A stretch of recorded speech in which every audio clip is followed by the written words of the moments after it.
അതായത് പാകിസ്ഥാൻ ഇന്ത്യക്ക് നേരെ ആക്രമണം നടത്തുമ്പോൾ അവരുടെ വ്യോമ മേഖല അടച്ചിരുന്നില്ല.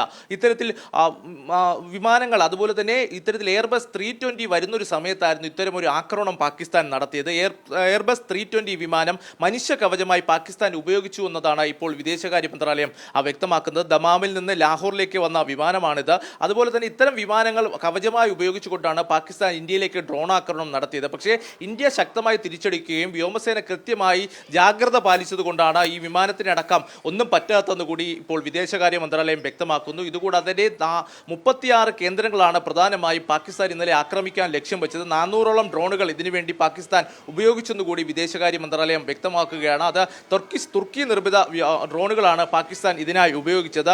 അതുപോലെ തന്നെ കൃത്യമായി പാകിസ്ഥാന് ശക്തമായ രീതിയിൽ തന്നെ തിരിച്ചടി നൽകിയതായും ഇപ്പോൾ ആ സേന വ്യക്തമാക്കുകയാണ്. ഇതുകൂടാതെ തന്നെ പാകിസ്ഥാൻ വലിയ രീതിയിലുള്ള വ്യാജ പ്രചാരണങ്ങൾ നടത്താൻ ശ്രമിക്കുന്നു. അതുപോലെ തന്നെ ആരാധനാലയങ്ങളും അതുപോലെ തന്നെ ഗുരുദ്വാരകളടക്കം പാകിസ്ഥാൻ ആക്രമിച്ചെന്ന് കൂടി വിദേശകാര്യ മന്ത്രാലയം പറയുകയാണ്. പാകിസ്ഥാന്റെ ഷെല്ലിങ്ങിൽ 2 വിദ്യാർത്ഥികൾക്കടക്കം ജീവൻ നഷ്ടമായി. അത് ഒരു ക്രൈസ്റ്റ് സ്കൂളിന് സമീപമാണ് പാകിസ്ഥാന്റെ ഷെല്ല് വന്ന് പതിക്കുകയും 2 വിദ്യാർത്ഥികൾക്ക് ജീവൻ നഷ്ടമായെന്ന് കൂടി ഇപ്പോൾ ഇന്ത്യ വ്യക്തമാക്കുകയാണ്. രക്ഷിതാക്കൾക്ക് പരിക്കേറ്റിട്ടുണ്ട്. അതുപോലെ തന്നെ ഈ സ്കൂൾ അന്ന് പ്രവർത്തിച്ചിരുന്നില്ല. ഒരുപക്ഷെ പ്രവർത്തിച്ചിരുന്നെങ്കിൽ അവിടെ ഉണ്ടാകുന്ന നഷ്ടം വളരെ വലുതാകുമായിരുന്നു. പാകിസ്ഥാൻ ഇത്തരത്തിലുള്ള നീക്കങ്ങൾ പൂർണ്ണമായും ഒഴിവാക്കണം, അല്ലെങ്കിൽ ശക്തമായ തിരിച്ചടി ഉണ്ടാകുമെന്ന് തന്നെയാണ് ഇന്ന് വാർത്താ സമ്മേളനത്തിൽ വ്യക്തമാക്കിയത്. പ്രകോപനം തുടർന്നാൽ അതേ രീതിയിൽ തന്നെ തിരിച്ചടി നൽകുമെന്ന് കൂടി ഇന്ത്യ വ്യക്തമാക്കുകയാണ്. ഇതുകൂടാതെ തന്നെ വിദേശ രാജ്യങ്ങളായ അമേരിക്ക അതുപോലെ തന്നെ ബ്രിട്ടൻ അടക്കമുള്ള രാജ്യങ്ങളിലെ വിദേശകാര്യ സെക്രട്ടറിമാരുമായി വിദേശകാര്യമന്ത്രി എസ് ജയശങ്കർ സംസാരിച്ചതായും ഇന്ത്യൻ വിദേശകാര്യ സെക്രട്ടറി വിക്രം മിശ്രി വ്യക്തമാക്കുകയാണ്. കൃത്യമായി ഭീകരവാദത്തിനെതിരായ ഇന്ത്യൻ നിലപാടിന്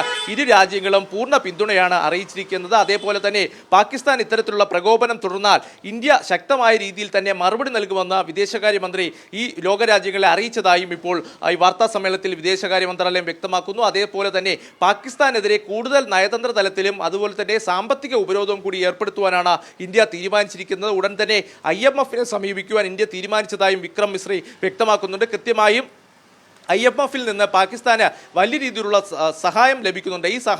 ഈ സാമ്പത്തികമായ സഹായം നിർത്തലാക്കുകയാണ് ഇന്ത്യയുടെ പ്രധാന ലക്ഷ്യം. അതിനുവേണ്ടി ഇന്ത്യ കൃത്യമായി ഈ വിശദാംശങ്ങൾ IMF അറിയിക്കും. അതായത് പാകിസ്ഥാന് ലഭിക്കുന്ന സഹായം പാകിസ്ഥാൻ ഭീകരർക്ക് പിന്തുണ നൽകാൻ വേണ്ടി ഉപയോഗിക്കുന്നു എന്ന് തന്നെ ഇന്ത്യ കൃത്യമായി IMF നിലപാട് വ്യക്തമാക്കാൻ പോവുകയാണ്. എന്തായാലും IMF എന്ത് നിലപാട് എടുക്കുമെന്നതാണ് ഇനി ഏറെ നിർണായകമാകുക. ഇന്ന് 7:30 IMF യോഗം ചേരുകയാണ്. പാകിസ്ഥാൻ ഈ സാമ്പത്തിക സഹായം നൽകുന്നതുമായി ബന്ധപ്പെട്ട യോഗം 7:30 ചേരാൻ പോകുന്നത്. കൃത്യമായി ഇന്ത്യ നിലപാട് വ്യക്തമാക്കും. IMF നൽകുന്ന സാമ്പത്തിക സഹായം കൂടി ഇല്ലാതാക്കുകയാണ് ഇതിലൂടെ ഇന്ത്യ ലക്ഷ്യം വയ്ക്കുന്നത്. പാകിസ്ഥാനെ കൂടുതൽ പ്രതിരോധത്തിലാക്കുക. അതുപോലെ തന്നെ ലോകരാജ്യങ്ങൾ ഇതിനോടൊപ്പം തന്നെ ഇന്ത്യക്ക് പിന്തുണ അറിയിച്ചിട്ടുണ്ട്. അത് പാകിസ്ഥാനെ കൂടുതൽ പ്രതിരോധത്തിലാക്കുകയാണ്. എന്തായാലും പാകിസ്ഥാൻ ആക്രമണവുമായി ബന്ധപ്പെട്ട വിശദാംശങ്ങളാണ് വാർത്താ സമ്മേളനത്തിൽ പുറത്തുവിട്ടത്. 400ഓളം ഡ്രോണുകൾ ഉപയോഗിച്ച് 36 ഇടങ്ങൾ, ബട്ടിൻഡ സൈനിക താവളം അതുപോലെ തന്നെ ശ്രീനഗർ വിമാനത്താവളം അടക്കമുള്ള ഇടങ്ങളിലേക്ക് ഇത്തരത്തിൽ ലക്ഷ്യം വച്ചിരുന്നു. അതുപോലെ തന്നെ ഈ ഡ്രോണുകൾ ഉപയോഗിച്ചതോടെ ഈ വിവരശേഖരണത്തിന് കൂടി പാകിസ്ഥാൻ ശ്രമിച്ചു എന്നതാണ് ഇന്ത്യ ഇപ്പോൾ വ്യക്തമാക്കിയിരിക്കുന്നത്. എന്തായാലും ശക്തമായ തിരിച്ചടി, ഇത്തരം ശ്രമങ്ങൾക്ക്